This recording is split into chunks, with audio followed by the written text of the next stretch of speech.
సత్య అలాగే హర్ష వాళ్ళిద్దరూ కూడా లాయర్ దగ్గరికి వెళ్తారు. ఆ లాయర్ అయితే సత్యాన్ని చూసి, ఏంటమ్మా అప్పుడే వచ్చేసావు, కనీసం 6 నెలలైనా ఆగాలని చెప్పాను కదా, 6 నెలలు అవ్వకముందే ఇప్పుడే వచ్చేసావేంటి అని చెప్పి అడుగుతూ ఉంటారు. అది విని అక్కడ ఉన్న హర్ష అయితే ఒక్కసారిగా షాక్ అయిపోతాడు. ఏంటి సత్యని 6 నెలలు ఆగి రమ్మడం ఏంటి, వీళ్ళు ఇది వరకు వచ్చారా ఏంటి అని చెప్పి అనుకుంటూ ఉంటాడు. ఇంతలో అక్కడ ఉన్న సత్య అయితే, అమ్మో ఇప్పుడు మా విడాకుల విషయం అన్నయ్యకి తెలిసిపోతుందేమో, తెలియకుండా ఎలాగోలా మేనేజ్ చేయాలి అని చెప్పి సత్య అయితే తనలో తానే సతమతం అవుతూ ఉంటుంది.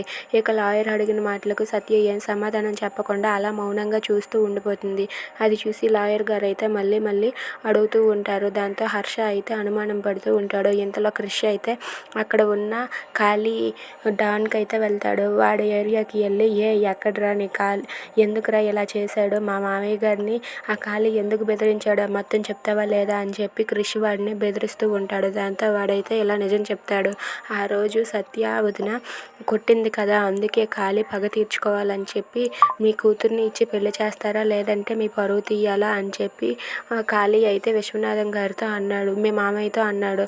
అందుకే ఖాళీ అలా చేసేసరికి మీ మామయ్య గారు భయపడిపోయి ఖాళీని అలా చేశారు, అందుకే ఇదంతా జరిగింది అని చెప్పి అంటాడు. అది విని క్రిష్ అయితే ఒక్కసారిగా షాక్ అయిపోతాడు. If you like this video please subscribe.